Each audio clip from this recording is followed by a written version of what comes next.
Estamos aqui hoje recebendo o professor Wilson Sendic, que é líder docente em implantodontia pela Unicamp, doutor e mestre em clínica odontológica pela Faculdade de Odontologia da Universidade de São Paulo e coordenador do curso de mestrado da Universidade de Santo Amaro. Hoje o professor Wilson vai falar com a gente sobre biomateriais e implantes dentários. Grande Luiz, é um prazer imenso estar aqui com você. Quando soube que você seria o entrevistador, fiquei contente porque nós temos uma longa história de afinidade, não é verdade? Sem dúvida, uma satisfação muito grande e dentro de um tema, biomateriais, que é um assunto, eu diria, um dos principais assuntos dentro da implantodontia, pela forma com que ele evolui e pela forma com que a gente emprega aqui no Brasil. Eu acho que não teria um nome melhor para iniciar esse nosso assunto que o teu nome. E já vou logo com uma pergunta. Agradeço o carinho. Sempre. Que é a seguinte: na sua opinião, dá para identificar a melhor combinação entre o implante dentário e o biomaterial? Como é que você associa esses dois materiais, holoplásticos ou não, no caso do biomaterial? Como é que você emprega isso? Qual é a tua forma de ver, com a tua vasta experiência dentro da periodontia e da implantodontia? Eu acho que o papel histórico do biomaterial acaba sendo o de substituir o enxerto autógeno. O enxerto autógeno sempre foi considerado o padrão ouro dos enxertos, o enxerto ideal. Contesto. Porque se fosse o enxerto ideal, nós não estaríamos procurando biomateriais para substituí-lo. O enxerto ósseo autógeno, ele é o ideal academicamente, na histologia, na lousa. Mas, do ponto de vista prático, o enxerto ósseo autógeno machuca o lugar onde é tirado. O enxerto ósseo autógeno, ele não é estável com o tempo, ele fica lindo nos primeiros períodos de reparação, mas existe uma reabsorção tardia, que é importante, significativamente importante. O biomaterial tem como característica o fato de você não tirar de nenhum lugar, não precisa ser colhido, não precisa ser transplantado, ele está dentro de um vidro ou de uma caixa, e o fato de que ele tende a ser estável em relação à sua colocação. Eu acho que a gente deveria pensar assim, o seu convite é super oportuno, porque nós estamos num momento de transição de biomateriais que eram razoáveis para ruins, para um momento que estamos em biomateriais que estão bons para ótimos, mas não excelentes ainda. Nós estamos num processo de evolução dos biomateriais.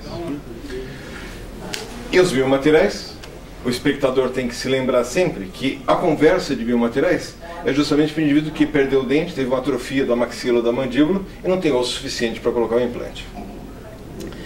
A combinação de biomaterial com implante é uma relação de ovo e galinha, é uma relação onde um existe sem o outro. Para o indivíduo que não tem osso, ele não pode ter implante.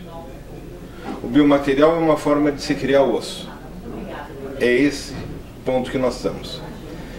Temos muitos biomateriais, Dr. Luiz, muitos. Nenhum deles ideal. Mas lembrando também que o autógeno não é ideal. Sem dúvida. Acho que foi de forma perfeita a sua abordagem. E aproveitando essa brilhante explanação tua, qual a tua posição em relação a esses biomateriais chegarem a mimetizar ao máximo o osso nativo? Você acha que algum deles é o que mais se aproxima, já que o osso autógeno você muito bem colocou, eu já aprendi muito com você nessas discussões de associação de biomaterial com o osso autógeno em reconstruções sem maxilar ou qualquer outro defeito de cavidade. Algum deles é o que mais vamos dizer, impressiona em termos de imitação, entre aspas, do osso nativo, ou você ainda acha que nós somos para chegar lá?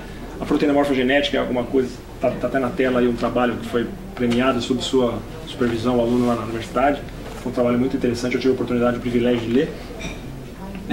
Faz alguma consideração para mim sobre isso? Eu acho que estamos num processo evolutivo, não chegamos no biomaterial ideal. Das hidroxiapatitas densas, que são os avós dessa história, as primeiras hidroxiapatitas da fim da década de 80, começo da década de 90. Para hoje, melhoramos muito. As hidroxiapatitas densas se transformaram em porosas, o que aumentaram o processo de osteocondução, ficou bom. Temos a liofilização do osso, que é uma coisa que atende muito bem um país desse tamanho, continental como o Brasil, onde parte da população que está perto de um banco de osso pode usar um osso fresco congelado, mas uma população que está longe desse centro, desses bancos de ossos, só poderia usar o liofilizado. O Brasil começa a liofilizar o osso hoje. O Brasil tem alguns bancos de ossos em funcionamento de boa qualidade. O que mais chega perto do osso, como é a tua pergunta, para mim é o banco de osso fresco e congelado.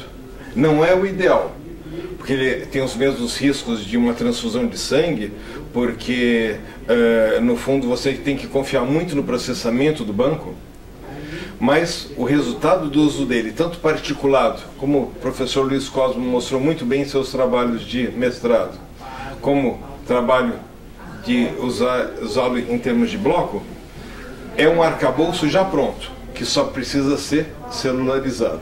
Então, de todos eles, apesar de não ser o ideal, o osso humano, fresco congelado ou liofilizado, são coisas que já temos hoje, são práticas.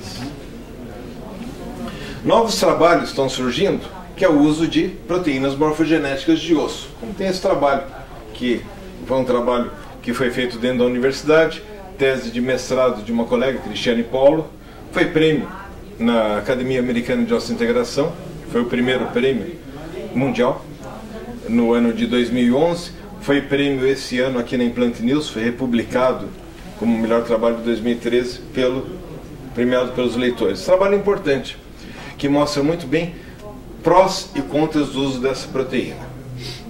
Sim, sem dúvida. E aproveitando uma das perguntas que eu ia encaixar, justamente essa.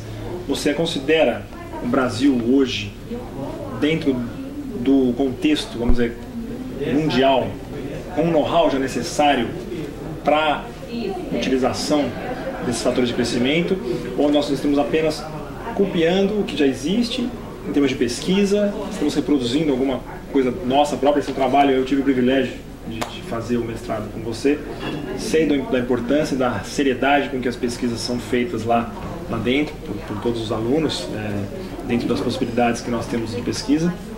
O que você tem a dizer sobre essa parte do know-how do Brasil em relação ao uso de fatores de crescimento, não só associado à proteína morfogenética, também a aplicabilidade de medula autóloga? Alguns centros estão fazendo centrifugação, a medula aspirada, a medula mais célula-tronco de dente-tecido. Dá uma apanhada. Vou dar uma apanhada geral. A minha posição é assim: dentro do Brasil, nós nos encontramos uma posição privilegiada de desenvolvimento tecnológico. Nós realmente não só copiamos, nós temos um desenvolvimento autóctone nosso. Como você falou, tem o grupo do André, um grupo importante do Eduardo, que tem trabalhado com aspiração e com medula, junto com a Unicamp, junto com a Escola Paulista de Medicina, a Universidade Federal, né, de São Paulo, Unifesp. Tem o nosso grupo que trabalha muito com banco de osso e com BMP. E esses trabalhos, eles não têm sido publicados aqui só. Não é um trabalho para consumo nosso, interno. Porque se publicar em português, infelizmente, ele vira consumo interno. Porque o mundo não lê português. Esses trabalhos todos têm sido publicados primeiro lá fora, em revistas de qualidade inquestionável, Qualiza 1, Qualiza 2, que são as melhores revistas do mundo, né? E hoje é uma coisa muito interessante. Quer dizer, nós temos as empresas dando um apoio a tudo isso. Nós temos empresas que trabalham com hidroxiapatita de origem bovina no mercado há muitos anos no Brasil. Nós temos empresas que trabalham com hidroxiapatita mineral há muitos anos no Brasil. Nós temos os bancos de ossos, Banco de Ossos da Santa Casa de Misericórdia de São Paulo, Faculdade de Medicina da USP, Marília, Unimar e por aí afora, que atendem muito bem tanto o mercado de pesquisa quanto o mercado clínico-cirúrgico. Desenvolvemos o ciclo, eu acho que com a liofilização do osso, nós desenvolvemos o ciclo completo. Concordo. Mas aí, Luiz, ainda a tecnologia veio de fora. Falei, o que fizemos nós? Nós, o Brasil. O Brasil adaptou essa tecnologia para o Brasil e desenvolve trabalhos de qualidade no quantificar e qualificar o quão bom é esse material ou não. Inclusive os norte-americanos, inclusive os de origem europeia, como o BIOS. Então, se a nossa tecnologia é de ponta para produzir, mas não é autóctone, nós importamos, na realidade, um know-how de como fazer de fora, a análise e a qualificação dele hoje, como trabalhos totalmente isentos, não comerciais, é brasileira. A produção mundial hoje é em grande parte brasileira. Eu queria só dar um dado, se você me permite. Sim, por favor. Tive numa reunião da CAPES, da Coordenação de Aperfeiçoamento Pessoal do Ensino Superior, que cuida da pós-graduação brasileira, e a odontologia brasileira, hoje, em termos de produção mundial de trabalhos publicados fora, é a segunda do mundo, perdendo apenas para os Estados Unidos. É um dado impressionante. Nós éramos os 15º, os 16º há poucos anos atrás.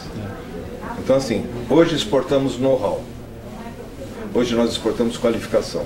Perfeito. Exportamos trabalho. Eu acho que a nossa conversa é sempre uma conversa muito boa, a gente pode se estender aqui pela tarde toda. Tive o privilégio de receber o meu professor, Wilson Sendic. Abordamos a importância dos biomateriais, a evolução dos biomateriais na odontologia, combinados aos implantes, o know-how dos fatores de crescimento hoje no Brasil. O Brasil reproduz muito, é uma notícia importante que a gente teve sobre dados de publicação na CAPES. Então eu só tenho a agradecer a tua presença aqui e também o privilégio de estar te entrevistando aqui hoje, que é uma coisa inusitada. Eu sempre fui eu que te escutei bastante, continuo te escutando hoje, mas eu que te interpelei. Muito tá bem, o privilégio foi todo meu, estou sempre às ordens. É sempre um prazer estar aqui com vocês. Obrigado.